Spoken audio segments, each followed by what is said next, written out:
everybody. We're here on Crusader, Tumbril, and I forget the third one, but MISC. That's the other one. So big surprise that these guys are here. So these are the Crusader.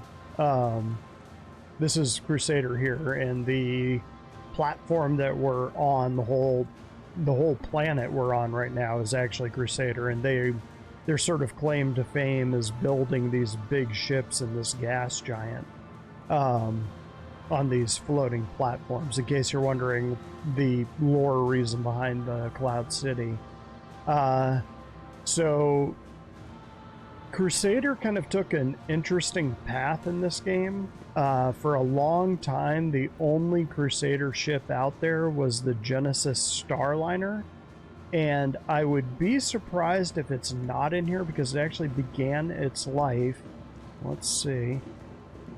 Yeah, they actually don't have it, which is weird because the Genesis Starliner, on top of being a passenger plane, hey dude, on top of being like a passenger airliner, was also a troop transport. And so for a long time that was the only representation of Crusader that we had for like 6 or 7 years, to the point where I actually made my own concept ship of like a very old ship, one that was a few hundred years old. If you ever want to look it up, it might have been on the old forum, so it might be gone now, but if you Google Crusader Sparrow, I think some of the image links might still work, but it was just kind of a fun project while we were waiting for a patch to drop that was taking a particularly long time. But after that point, we got the Mercury Star Runner, which is what you saw flying in. That was Cloudbreaker, which is my daily driver while I'm waiting for the Banu Merchantman to drop. We got that, and everybody was like, oh, well, that's really cool. But the sort of belief was that Crusader was going to largely be civilian. So more similar to Origin than to Anvil. And then they rolled out these, the Hercules lineup, which they're cargo runners mostly. But this one back here is the A2, and it carries the biggest bombs in the game. It carries Moabs, which are the mother of all bombs. They're size 10 bombs. And this ship is one of, I think, 3 that can carry the Tonk, which you can just barely see there, the tank, the Tumbril Nova tank. And we'll get back to that in a second. It's also one of the few ships that can actually carry the Spartan. I think the Carrack and the 890, and on the 890 you actually have to land it on top and then lower it into the hangar. It doesn't have a place it could drive on. I know the Tonk won't fit in the, maybe? Yeah, I don't think he'll fit in the Starfarer. The Spartan might, but that ramp is kind of steep, so maybe not. But this is really what this was designed for. It's kind of based off of the C5 Galaxy, or like the giant Russian one that's the Antonov or something like that. It's kind of a combination of those. So I believe this one's the C2. Yeah, there's no chin gun on this one, so this is the civilian version. This is the actual version of the Galaxy that's used to move troops and tanks and cargo. Basically the same thing that the C5 does in reality for the US Air Force. This was the civilian version that they produced afterwards, which is one of the biggest cargo movers in the game, if not the biggest cargo mover right now. Obviously, the Hull Sea, the Banu Merchantman, all of those guys will carry more cargo. But right now, as far as flyable ships go, I mean, this is kind of ridiculous. The internals are a little bit different for each ship. You can take this ladder up here. They're basically big cargo bays, but I'll go ahead and I'll show you around this one, and then I'll kind of do Well, actually, there shouldn't be a whole lot of ships in this one, and most of them will be ground vehicles with Tumbril in the mix. So we'll walk around this. If I feel like I'm taking too long, I'll come back and do creative cuts. I don't think I have to. This is just a really pretty ship. It's one of the newer ones, and I think it dropped last year. So you got cargo containers right here for like personal storage. If it'll open, yep, there it goes. So you can drop your personal stuff in there. Once your personal inventory is physicalized, you'll have to actually stuff these, but you can see you're not lacking in places to put things. And then you come up here, and this is where the bridge is. I believe some of your components are along here. Maybe not. I know your ship suits are. You got ship suits, 2 different types. I think the gun racks are in here. I think there's a gun rack. Let's see. Yeah, there's your gun racks. So it's still kind of a military ship at heart. Again, that's kind of weird since this company started out as more of a civilian version. You sit in there, and let's see if I can open this. Maybe that's only on the M2. Oh, no, there's the button. So this is the one that had all the physicalized buttons for the first time. You can put a pistol in there. Pretty good view. I mean, when you're standing back here, it looks almost like a MISC ship. But when you're up in the actual seat, you're about right here. And you got pretty decent views for a big ass ship like this. You used to be able to lock these doors open. You can't anymore. I'm really hoping they institute that again, because it was really nice to just be able to run down this hallway without having to go through all the doors. Thankfully, they open a bit faster on this than they do in the MSR, the Mercury Star Runner. So if you come down here to the left, this is the habitation area, and this is largely the same on all the ships. So you've got 3 berths, you've got a couple desks to work at, lockers right there. Captain does not have his own quarters, so I mean it's kind of Spartan. Couple lockers there, and then if you come over here, again, this is the civilian version. You've got some components there. The great glowing light. It does stuff, mostly glow. Recreation, so this is your kitchen and sort of, yeah, basically a rec area, exactly what it says. So a lot of food storage, a lot of room here. You can sit down and watch TV. Still have no idea if they're going to actually implement that. I assume they will. Then you can sit down there and have your alien moment with there's a morph popping out of someone's stomach. But that's largely it. So I mean, it's a big ship, but it's a simple ship, which is kind of nice. So I mean, if you're into cargo running, this is a big ship that you could conceivably run solo and you'd be fine.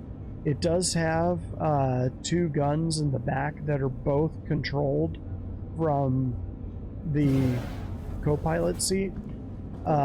It's got a couple bigger guns up here on the fuselage on the upper part. You can kind of see that little bend right there. Doors still don't open on that. That's sad. Elevator goes all the way out, which is nice. So I mean, there's a lot of quality of life things. One of the things you'll hear Jared say all the time is that you want your ship, the ship that you want it to be later in development, because they learn a lot of tricks of how to make ships. And he's not kidding. Like, there are a lot of things about this ship that all the ships that came before it, people were like, damn, I wish like the Carrack had that feature or this feature, and they're gonna have to swing back and fix them eventually. So this is the M2. This is the original lore-wise. Got a bigger turret up front. It's got the same turrets in back. I'll see if I can get back here a little ways and show you if I can see it. So if you can kind of see that hump right there, there's actually a retractable gun in there. I believe they're size 4. So, and this one has it too. So, I mean, you can sort of see, yeah, there you can see the gun poking out right there. But that actually closes up in it. Kind of kind of a cool little effect. They're nimble for big ships. Not as nimble as they were when they first dropped. I'll go up the ladder this time, just to kind of show it to you. It's sort of the same thing. Cockpit looks the same. I think there is one more seat for a gunner. And I think they get that chin mounted. Oh, what I was saying about the back. So the co-pilot actually has access to 2 turrets. I don't know why I said that so weird. But they sit like this on the back, and when I get out of this, I'll show you. But the one gunner actually controls both turrets at once. So, I mean, you're looking around. It gives it some strange coverage. It's kind of cool and kind of weird at the same time. So, so this is the military version, and it's made for transporting troops. So, I mean, you've got 12 seats in here. It can carry the Tong. There is a shoilet. And, oh, I didn't show you the shoilet on the other one. They'll probably have one in this one too, so I'll show you that. Armory, which is kind of cool. So, I mean, you got gun racks here. You've got heavy armor things here. There aren't bunks for all these troops, so you're not going to be flying across the galaxy with 12 troops in this thing because there's nowhere for them to sleep or log or anything like that. But if you're staging in one area and flying to another, actually a lot like the C5, you can transport them in this and the Tonk and the crew of the Tonk. Come on, open up. Let me in. Okay, here we go. So in this one, that is kind of cool. Last time I was in an M2, it didn't have this room, so they actually put a kitchen over on the crew side. So again, 3 spaces, and you got the locker. The crew for this is pretty small until you get to the A2. Cockpit is pretty much the same, so, well, what the hell, we'll run up there since we're here. I'm pretty sure it has 3 chairs rather than the 2. Yeah, so your gunner sits here, and he's the guy that controls that chin turret. So now we're going to go look at the Tonk and the A2.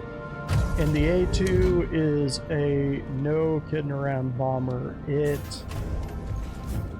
carries either, not Fletchet, but, what's the word I'm looking for? Little tiny bombs, which I'm an Air Force brat, so I should really know what their names are off the top of my head, but I don't today. I'm tired. So here is the Nova Tonk, which they had to make it bigger than an actual tank because of their metrics. AI has to be able to walk around inside of this thing, but it still comes off as a pretty big, intimidating tank. So this is a funny bug. They haven't been able to fix this. The turret comes in with a different skin than the ground or the body. So I mean, you'll have like a winter skin down here, and it's still keeping the forest turret up there. It's kind of funny. This one's in stored mode. That's not a different gun. The gun is actually just retracted so that when it drives up into the hold of the either A2 or M2 or C2, it's not banging that long gun off of it. I think that's a size 5 gun. It is not small, and it packs a really, really nasty punch. So I mean, you can see there's a lot of room in here. I think, let's see, there's gun racks right there. It's got tiny components over here, so you got your little tiny power plant over here, because again, this is a vehicle, so it's all vehicle size components. You got a cooler. If you're the gunner, you sit there. It's got a co-pilot. There's the shield generator and the other power plant. Driver sits there, of course. But other armament it has, you can see it from that angle. It's got to be easier to see from the other angle. Okay, so here you can see it. It's actually got anti-air missiles and coax dual size, I think they're size 1 ballistic guns, I believe. I mean, I know they're ballistic guns. I'm just not sure what size they are. I think they're size 1. They're not huge, but if you're personnel, they're big enough. So these are the Moabs. So you drop those, it pretty much, if something's on the ground, even if its shields are up, that will pretty much one-shot anything up to an 890, and even the 890 is going to be feeling it. Big bombs made for clearing out bunkers, just like the real Moab. During the recent, this unfortunately is kind of a troll ship. Thankfully it's really expensive, so both in-game and in reality. I mean, this thing, I've got one of these, and I've got CCU'd in a Nautilus, which I'm going to be applying to it because I'm going to be in a spacefaring fleet. I'm not going to need a bomber, but it has been fun to kind of fly around in this thing.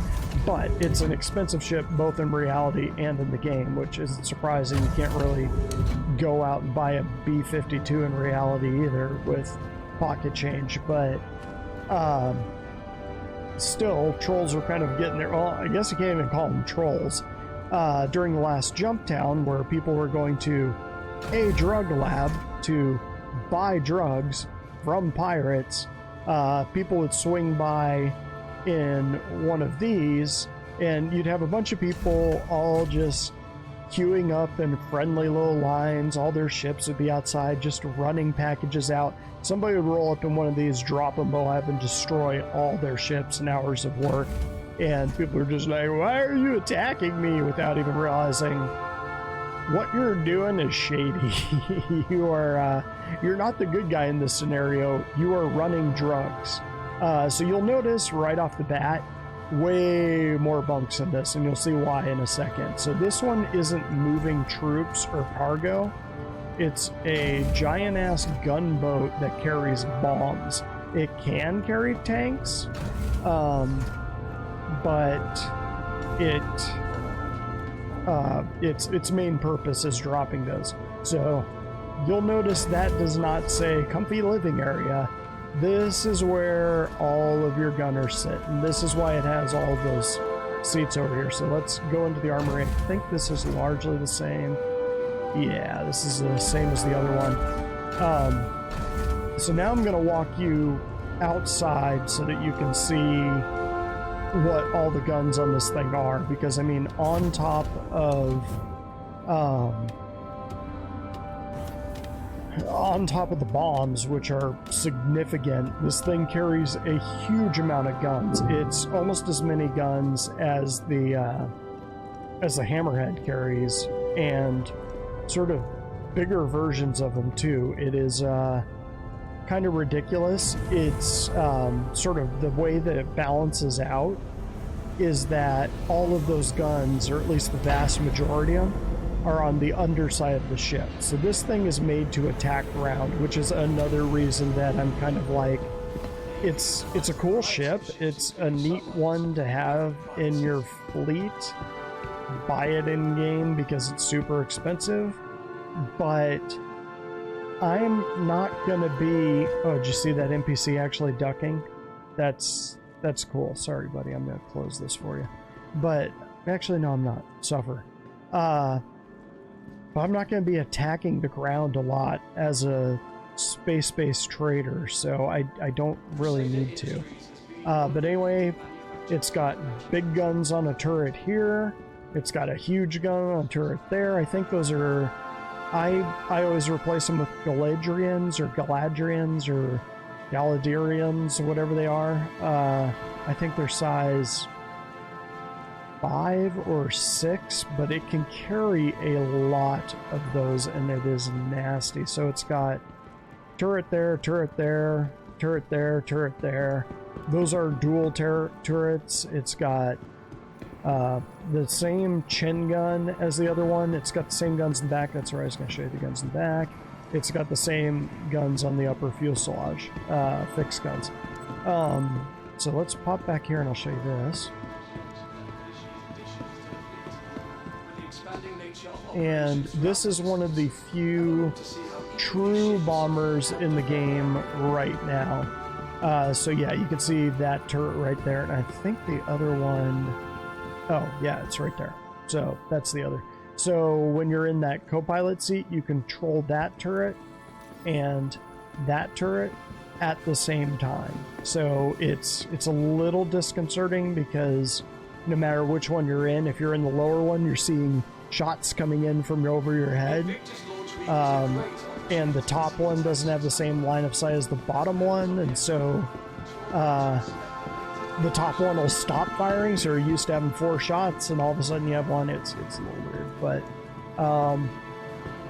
yeah, it's a cool ship. I don't really see how it's going to be anything more than something you pull out for a big org action once a year if you were going to eject another org. I just don't see a huge ass bomber being much of a utility. I don't see it being super useful.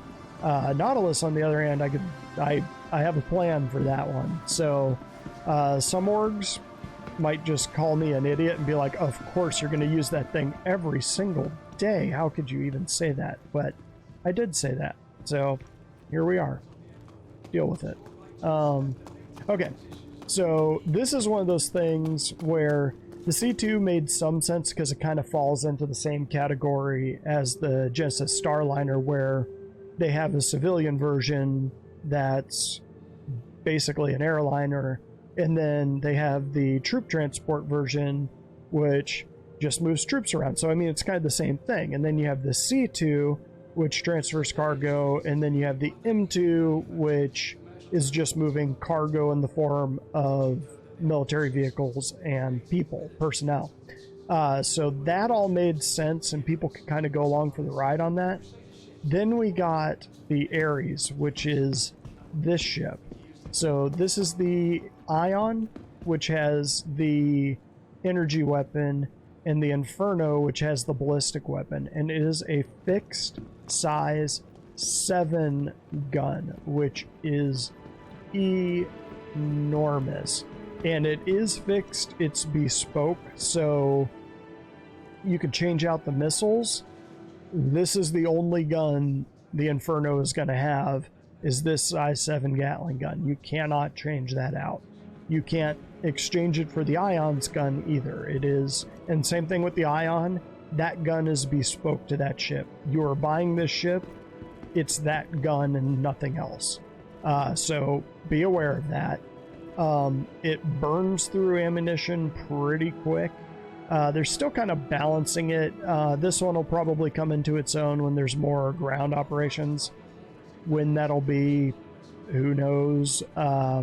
This thing, in theory, the way that they're kind of balancing energy and ballistic weapons is that energy weapons will affect shields more than they'll affect, they're more affected by shields, whereas ballistics are less affected by shields, and the balancing off point is that ballistics have ammunition. So when this thing runs out of ammunition, all it's got is the missiles. When it runs out of missiles, it's just a big flying wing, and that's pretty much it. Heavy fighter, good range, relatively maneuverable. But when this one dropped to the community, people were all like, why is this largely civilian company making a super heavy destroyer fighter? It's kind of out of character, and it really is.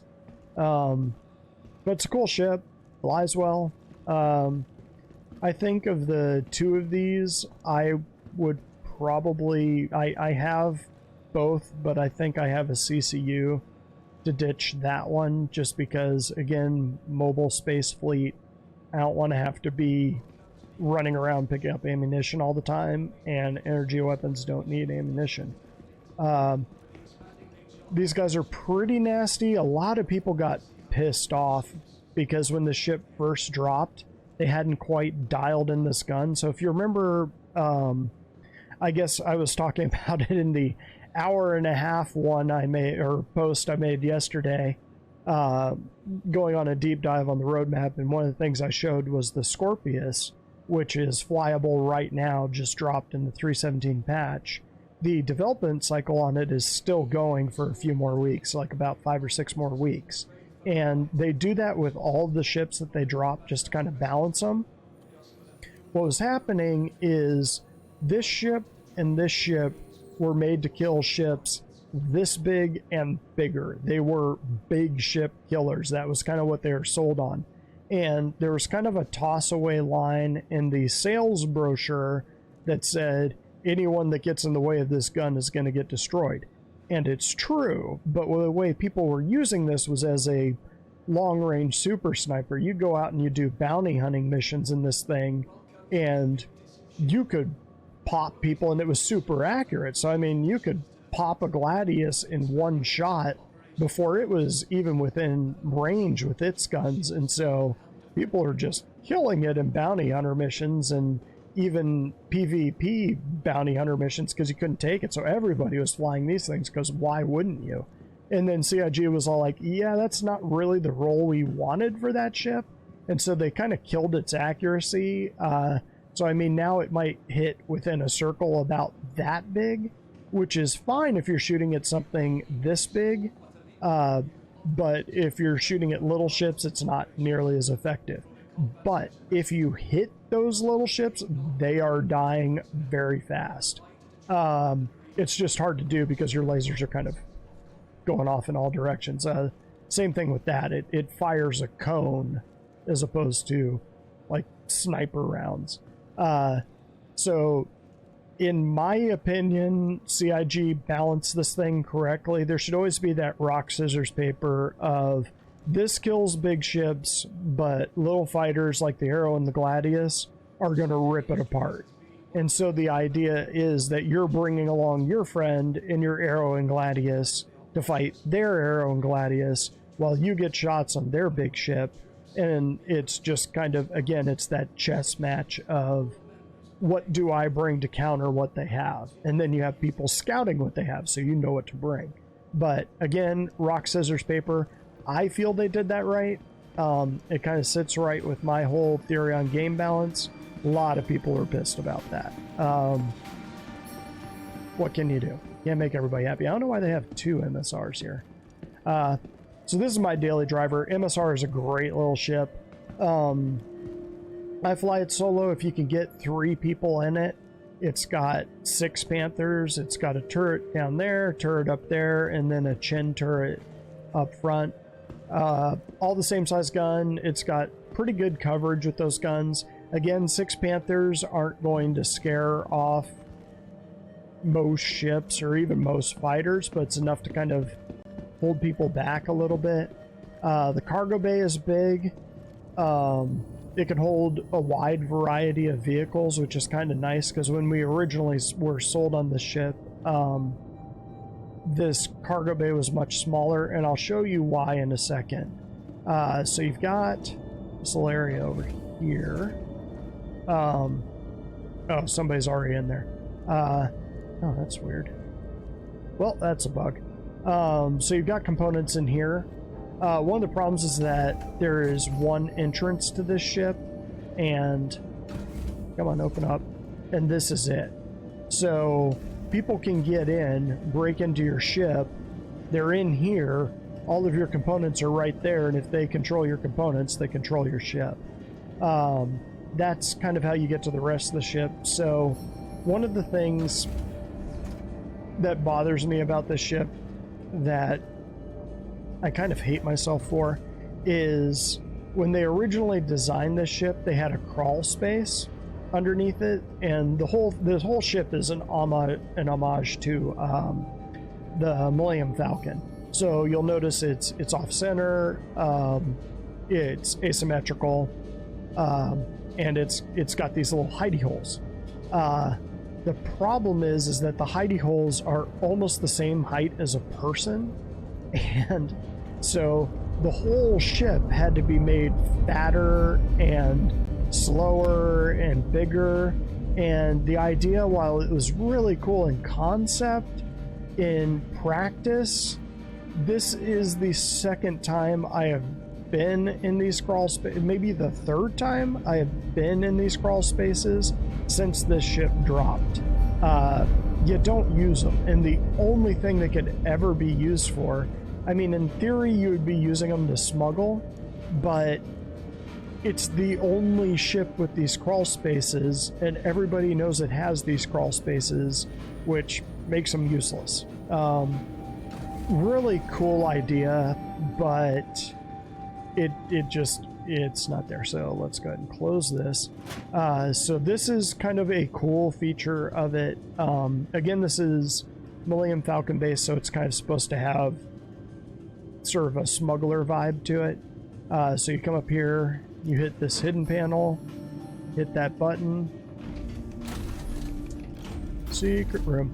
Now, in my opinion, this and making some of the other rooms, and that's the other thing, is that the openings you can get into these things, again, this is closed and the other one is hidden, but again, everybody knows these things are here. And then you can carry like I think 3 or 4 SEU of cargo here, but this in theory is a, there we go, this in theory is a shielded cargo bay, so anyone scanning you probably isn't going to see this.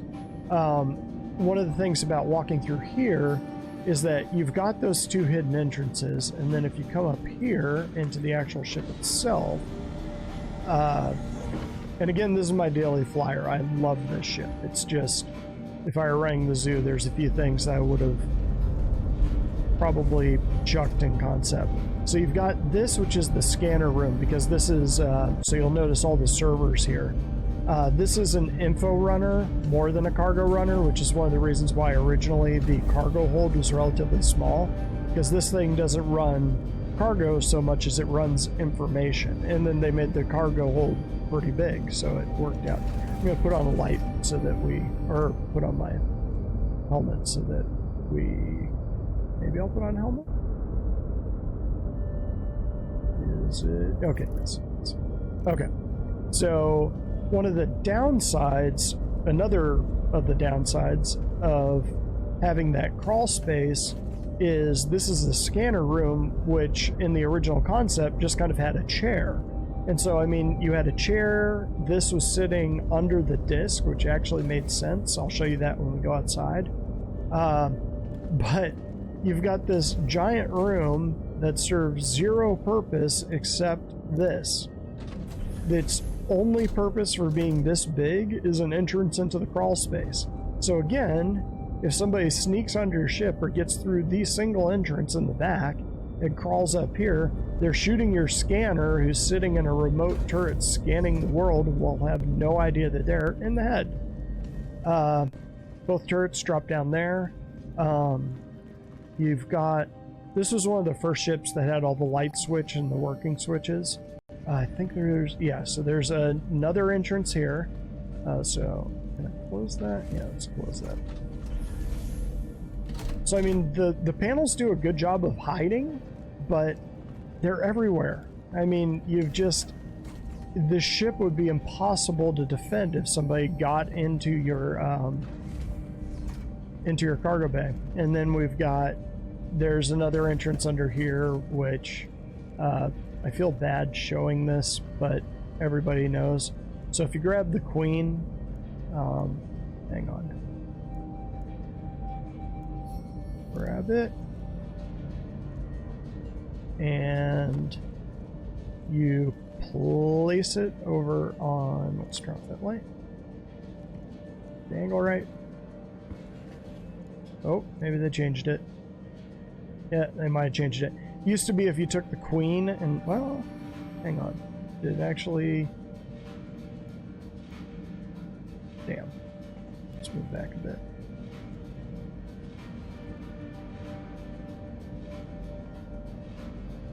Oh, all right. Well, it looks like I probably stole that piece. Maybe it'll let me do it this way. But anyway, if you take the queen and you place it on that coaster, this thing slides to the side and you can get in, which again is cool that they did it. Oh, there's lights. Okay. So, I mean, this is a comfy little area. Of course, they have chests because of Star Wars. but there's just too many sacrifices to sort of shoehorn that thing in. I really wanted to love that aspect of the ship, but now that I've seen it in action, it doesn't work, and I think they need to toss it, and I feel bad about that. There we go. So this is the habitation area. So crew of 3. Again, opening right here, so if you're sleeping and somebody breaks into your ship, just slit your throats in the night. You can close it. Just something. Can I put that away? No, I can't. It's forever in my hand now. You do get a free teddy bear, which is always good. So another aspect of the ship, again, this is kind of things that CIG learns as they go. The 400i is kind of this ship's contemporary. If you walk around on the 400i, it's just much better thought out. So let me put it this way. So the only entrance is in the very back. Imagine having to emergency exit out of this thing. Hang on.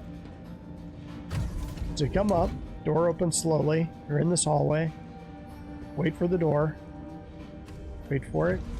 Wait for it. There it goes. Now you're in the bridge. Now imagine trying to get from here all the way back out. And this was one of those things that they were talking to I forget who it was, but it might have been John Crew, but people were asking in one of the ship shapes, why does the MSR only have one entrance and exit? And he kind of went, yeah, it was just an oversight. We didn't think of it. So the general theory is probably throw in an exit here, or yeah, it would probably be here because then it's in an airlock, a natural airlock. You got gun racks. And it feels like I'm just shitting on this ship. I really love this ship. This is one of my favorite ships. It's just, I would tweak a couple things. So I was going to show you one other thing. What was it? Something about the back?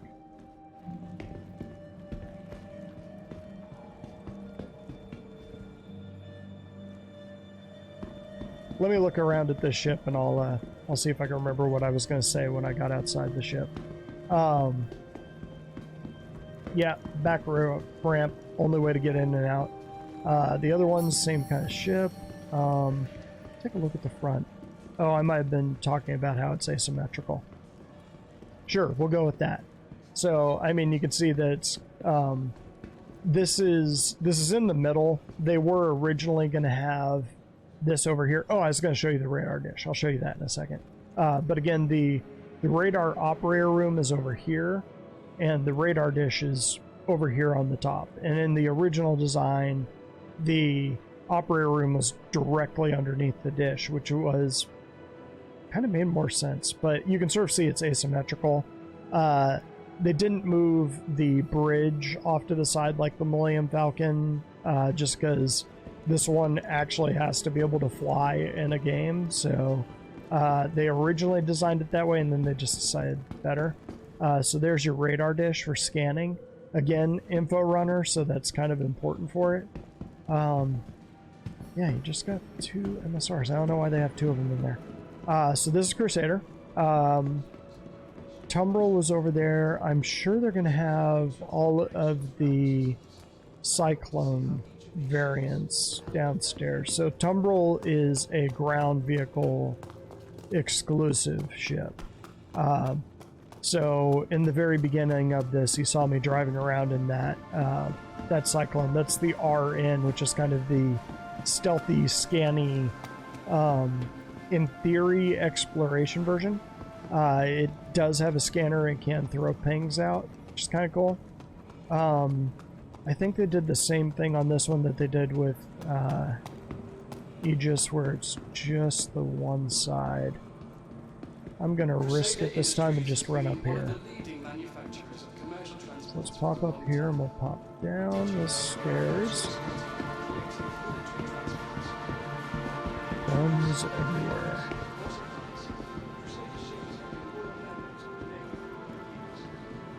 Okay, on my way out, I'll check the map just to make sure that there's not another one over there. But this is outside of Crusader. These guys mostly produce small things. They're gonna have MISC down here, so they'll have the Freelancer MISC, which is kind of a quirky, fun version of it. I like the MISC. It's in my fleet, and I'm hanging on to it.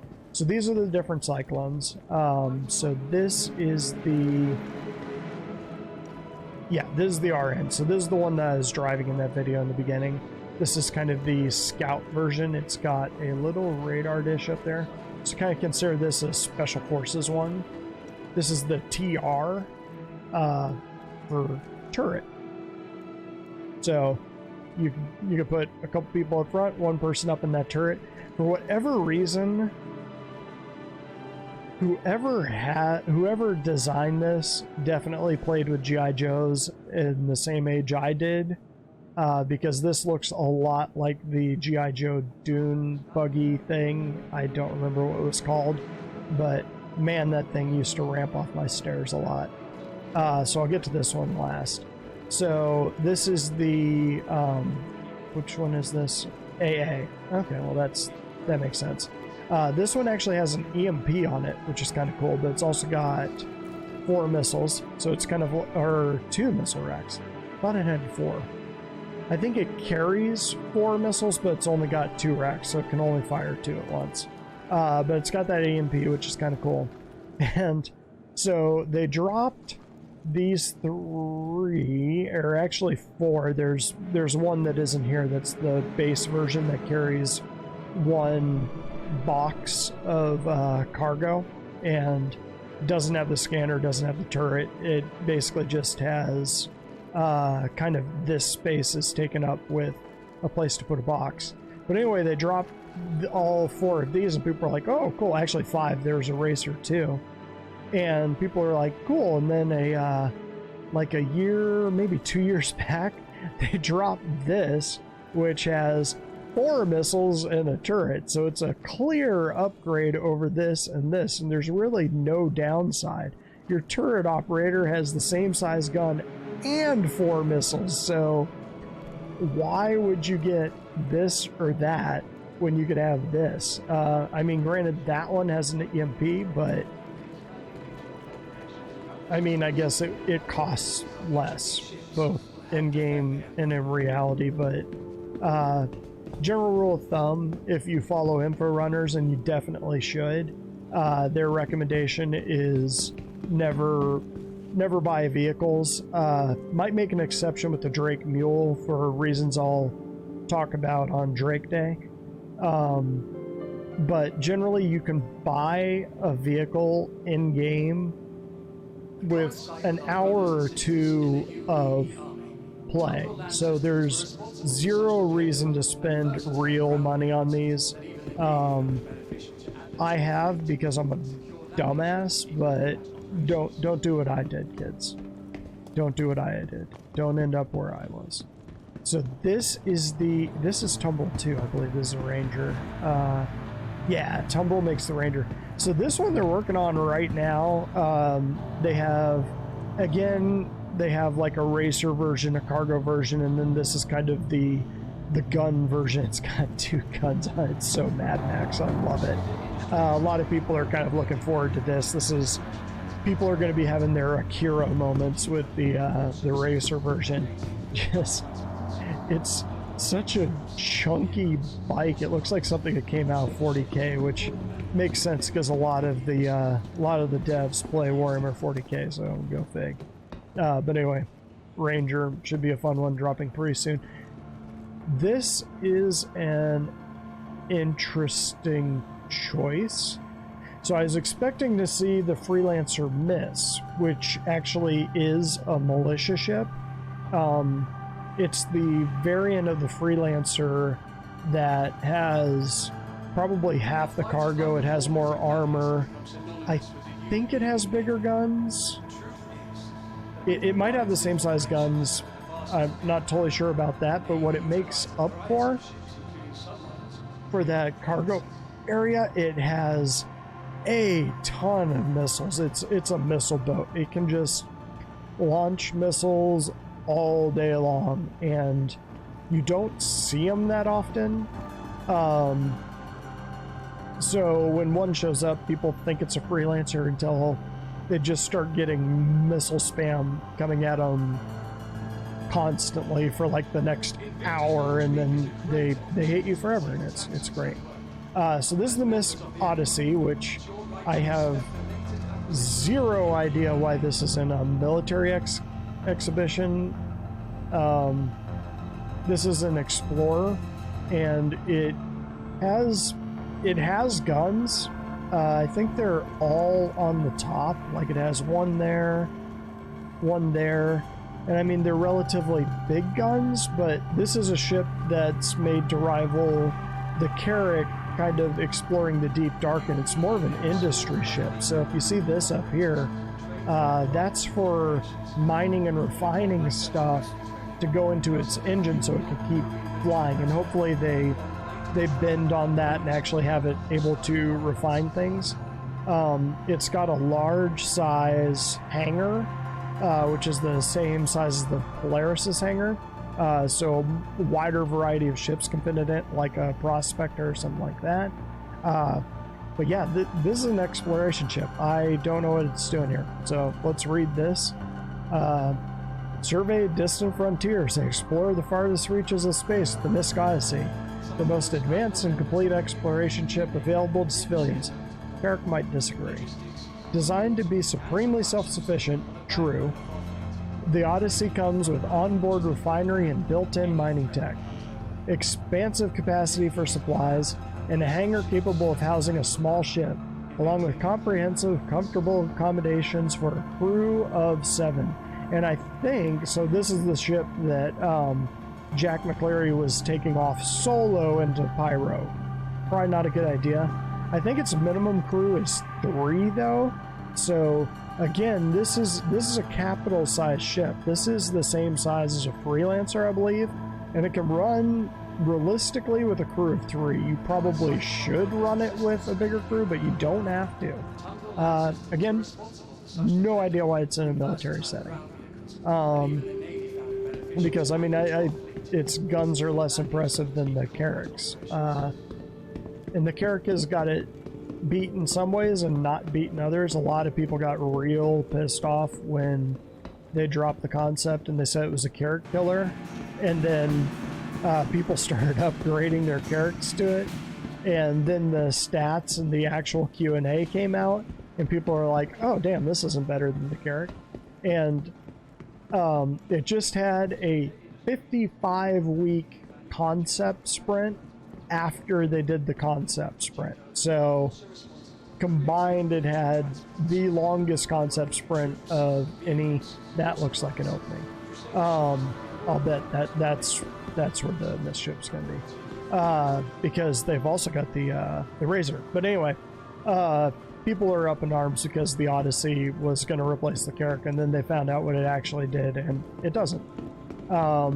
Again, it's one of those rock, scissors, paper thing. MISC is more of an industrial company, and that's more of an industrial ship. The Anvil Carrack is more of a military ship because that's what it originally was. So it's kind of self-sufficient in different ways. So they're not really rival ships. They just happen to be in the same class. Of course, I forgot the Genesis. Or not the Genesis, the Gemini. So let's start with this one, since I thought they were going to miss it. So this is the Freelancer MISC, and that's one of the more underrated ships in the game. It's not meta, it never will be, but I'll show it to you in a second. So this is the Freelancer MISC. Of course, it has the variant version of the Freelancer boobs up front, because what ship doesn't need memories? Just go in the back out. I don't trust ladders. They killed me once a few patches ago, and I don't trust them anymore. So it's got these missiles, which is kind of cool, but if you look right there, you can kind of see there's a hump. There's one on both sides, both the port and starboard side of the ship, and those are all missiles, and it carries a lot of them. Not sure if you can actually see the missiles here. So, I mean, you can see there is some cargo in here. I mean, you can fit a bike in here, the buggy. You can't fit any of the rovers, or I don't think a Cyclone would fit in here. It's way too narrow. Each of those is missiles. It holds a lot of them. Front of it is the same as any Freelancer, so Freelancers are starting to feel their age, which is funny because they were one of the ones that kind of had an update pass, and now that update pass, the game has been in development so long that this one feels old and it doesn't have all the same things that the other ones do. So here's your Shoilet, 3 bunk beds that, like the Constellation, these double as your escape pods. Excuse me. I think one of the things they'll do if they have to go back and do a gold standard on these. They might just make it a 2-person ship. Might make sense. They might make it 3, but you don't need 4 people to run this ship. It's just, once they implement life support, it's just not going to be worth it. Okay, and then you have a turret right here. Again, I'm not going to get into it. One of the problems with the Freelancer is the turret drops down here, and these arms hang down, which kind of limits what you can drive into the back of them. Like the Freelancer Max. Did I get off kilter? The Freelancer Max is big enough to carry the rovers, and because that thing hangs down in Freelancer Max, you can't do it there either. So you can kind of jam them in and they'll work, but yeah, that's the Freelancer MISC. You don't see it too often. It is a nasty surprise. It's kind of one of those, almost like a Q ship. People are expecting a Freelancer to have certain abilities, and then that one just hits them with a bunch of missiles. So the Razor, really fun to fly. This is the combat version, the stealth fighter version, which is ridiculous. It's, again, fun to fly, but buy in game for one, and the Razor's fine. I think it's got size 2 or 3 guns. I think they're size 2, and the regular Razor has size 1. Whatever it is, this one carries 1 size up. It'll be sneaky. It's a really small ship, so I mean, it can play the will it fit game probably better than just about any other ship. I think it's actually around, it might even be smaller than the 85X. So, I mean, as far as kind of like a surprise snub goes, it's not bad. Again, buy it in game. It is a cool ship. It's a cool looking ship. It's fun to fly. It's not worth buying for real money. So this is the Reliant Tana. Damn, I should have driven this one coming in. One of the things they fixed in a recent patch is that you can actually fly it flat like this, and I like flying it that way. It's got turreted gun there, turreted gun there, 2 guns there. It carries missiles.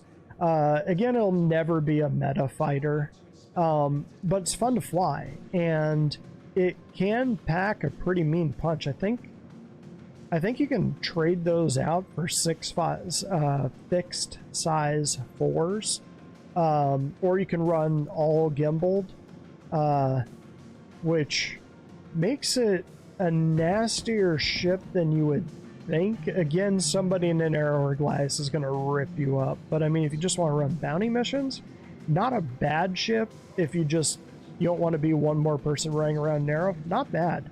One of the things I love about this ship, just the Reliant series in general, it doesn't get nearly enough credit for this, but if you and a friend are coming in, or if you're just trying to show a friend Star Citizen during free fly or something, this is a great little ship for this. I mean, look at your view. It has one of the best views of any ship in the game, short of like the 600i, which costs a lot more.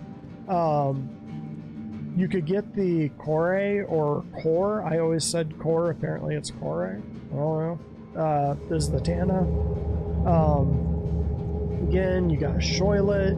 You got 2 bunks you can log out in. You got a gun rack. This is sort of a it would make a decent bounty hunting mission or ship if you weren't going to bring someone back alive. It does carry, so I'll show you here. It's got room for 2 boxes, so this is actually a cargo bay. You can see it's got a cargo grid there. They may have it at some point that it can actually carry a module like the Avenger Stalker, where you could actually grab a person and stuff them in there. Or you could just carry food or something like that, but the Tana is a really underrated ship. Again, it's never going to be the meta, but most people just think it sucks, and it doesn't suck. It's not a terrible ship, and if there's just 2 of you running around running bounty missions or ground missions or something like that, a lot of fun, and you can really see a lot, so fun ship. I will stick with that. So this is the Starfarer Gemini, and this is the military version. And so the big difference with the military version, I think those guns are the same size. If I remember right, the turret on top, I'll try to get an angle on it here. I believe the turret on top is bigger than the standard free Starfarer, and it can trade out the front here, which is a gas scoop, or yeah, it's just a gas scoop on the regular Starfarer. On this one, it's missiles, and it carries a fair number of missiles, which, again, someone that's used to flying against Starfarer, a little bit of a surprise to him. This ship has had a journey. It was one of the first big ships in the game, and in the early days we just had Port Olisar, and so you'd spawn this ship up. I'm really glad they turned that music up loud just for the back view. That's great. But you'd spawn this ship on Port Olisar, and there wasn't a lot to do back in those days. You had Port Olisar, Gundo Kovalex, a couple gas stations. You could go out and see Tisa and run missions with her. She was in a little station, but there weren't any moons to land on or anything. So people would EVA out from Port Olisar, land on this catwalk here, and then just walk in because the upper door didn't lock. So when you spawn this thing, you would have to sprint from the spawning point out to pad 10 at Port Olisar and beat the people EVAing in. I mean, you could see them kind of flying through the air trying to beat you to the catwalk to steal your ship. Good times. So the Starfarer is, you can solo it, but you really don't want to. This thing, fully crewed, is nasty. It has got guns back here, guns there. It's got that big-ass turret on top. Probably wants somebody operating the boom while you're... We'll get past the music here since it really wants to sing the song of its people to me. Yeah, I mean, you'll probably want to be flying while somebody else is operating the boom. So huge cargo bay. This is one of the first ships, big ships that they did, and this was before they really had sort of a design language for the whole game in mind. So I'm gonna walk you through this ship because it was designed as an FPS level, and that is very clear. So again, huge cargo bay. You can fit a lot of ships in here, or a lot of ground vehicles in here, and you can fit some of the ships. Like most of the snubs will fit in here, especially if you're creative. Sometimes you have to kind of point your nose up, come in real slow, or come in sideways, but yeah, this holds a lot. And then of course you've got your jump seats here, nothing over there. This in theory will be where the refinery is. This ship will be getting when they do the gold standard on this ship, a lot will be changing. This is your docking ring. You could just EVA out from there. And of course, now docking rings are on the sides of the ship as opposed to the bottom, so that's going to change. There's just a lot of things that when you're looking at the ship, shit's going to change. So I think, yeah, those are suit storage. So you suit up and then you can go out the airlock. So that's relatively straightforward. The way I think that they should design it is yank all of that and make that the refinery, because in theory this is a refinery ship for gas. We'll see if they stick with that. They've said a few times they intend to, so we're gonna get the music, so bear with. So here's a catwalk, and there's all your fuel tanks. You can control the boom from here. That's my life. Okay. See if I can get a little further in and that kind of quiets down a little bit. So yeah, that's all your tank access over there. You can control things from out there, or you can control it from the bridge, which I'll show you in a second. Look down on this, but I mean, you can tell, wow, these are like waist high, perfect for crouching down and shooting down into the bay. So yeah, this was clearly designed as an FPS level. You got this for doing stuff one day. I mean, I guess you could, yeah, I don't even know what you do with that. It's decoration. At this point, when they were building the Starfarer, they just kind of were throwing things at it to kind of try to future-proof it. They did a good job. I mean, it's a cool ship. We're still able to fly it, so no big complaints, but it does need to be updated. Escape pods are here for the bridge crew. Bridge is sizable. Turn on light here. Got a couple of spots there. There's normally a chair here, so something's goofy. Pilot sits there, captain sits there, co-pilot sits there. You can't control any of the turrets from here, so these are just future-proofing those seats. So how you get upstairs, so if you go around that way, you basically just come, well, I'll show you one thing here. So you can see there's a ladder there. That's just an access to the upper level. You go through, nope. You go through that door over there. That's the way we came up. The stairs kind of come up right here. The Starfarer is very maze-like. One of the reasons it makes a good FPS level for wrecks and stuff like that is because it's very easy to get lost, and you might not realize that the bad guy is right behind you. So come up these stairs, come over here, and then this is the elevator up, I believe. Wait. Oh, the elevator's down. I see what's going on. There we go. So yeah, that's one of the elevators up to the next level. We'll take that in a second. So cargo maintenance. So downstairs cargo. This is the maintenance area. You got the little Jeffries tubes. Let's crouch in this. So these kind of go through there. Whoa, that was interesting. So there, you can see what the damage state looks like. Anyway, come back here. You've got your, one of those rear turrets is back here, but again, you've got Jeffries tubes. I mean, they did do a good job on visibility. I mean, you can look out on things, which is kind of nice. That's that rear turret, which you can see that one over there.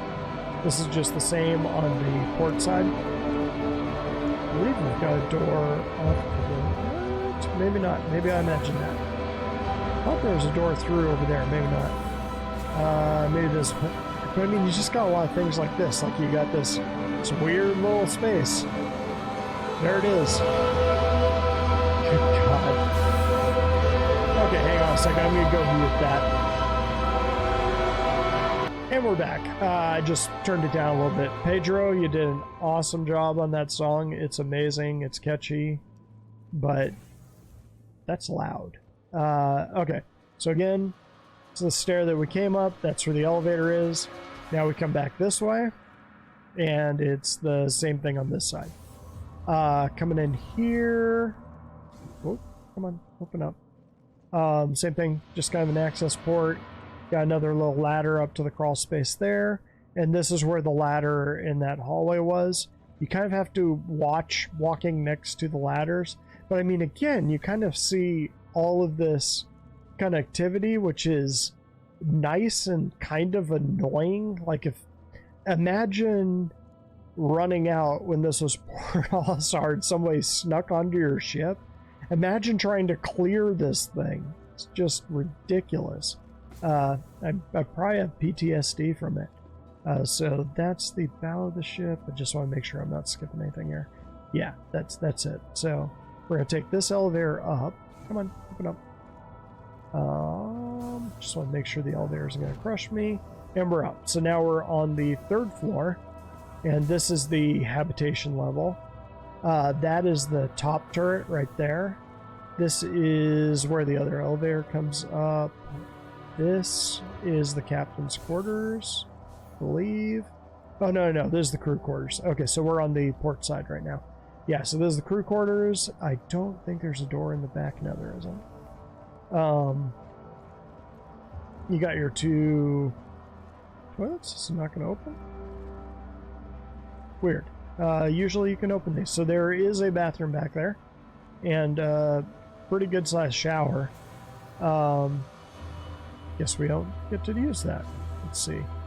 This is the utility room. Kitchen is... Am I... No, it's off of this. Okay, that's the captain's quarters right there. So this is your mess hall right here. I'm not sure why there isn't a table here. Maybe I imagined that, but you got your kitchen there. Pretty much nothing else. And then here, this captain's quarters, which actually does look pretty cool. Sort of has an aliens vibe to it, or an alien vibe to it. No chair here either. There is usually a chair here, so I'm not sure why this one isn't getting it. And of course, you get the rocket ship and space people version. Here's the captain's toilet. You can see why this one's going to get a rework. It was really cool, and it dropped, and everybody was like, wow, I can't believe we can actually run around this thing. It's so cool. And then we, now you run around in it, and you regret running around in it. Most people just run to the bridge, and that's as far as they're ever going to run, because running anywhere else is annoying. This way. Again, easy to get lost in. It's when you're in the bow of the ship, you feel like you're in the back. It just kind of spirals up and gets you lost. There's Pedro again. Turn the light off.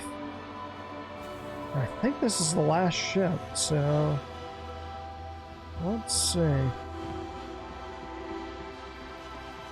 Yep.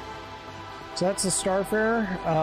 Gonna run us up to the front real quick, make sure we're not missing anything. The regular Starfarer, exact same insides, exact same. The only difference is the missiles, and I think the guns in that turret, and even that might be the same. So again, really early ship in the verse, and in bad need of an update. I don't think there's nothing down there.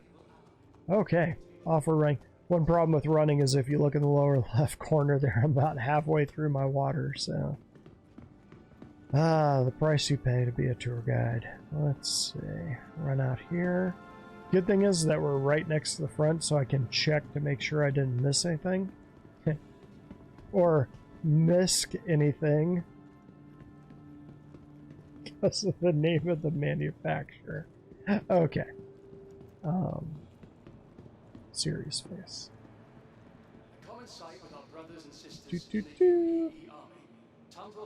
So we saw the Ares starfighters. We saw that. We saw that. We saw everything, people. All right. There it is. Free fly is going for, I believe, another few days, if not another week. So, you got any friends that haven't flown before? Grab them, jump in the verse. It's buggy, but it's fun. You see me on there? Shoot me a line. We'll do fun stuff. See me next time.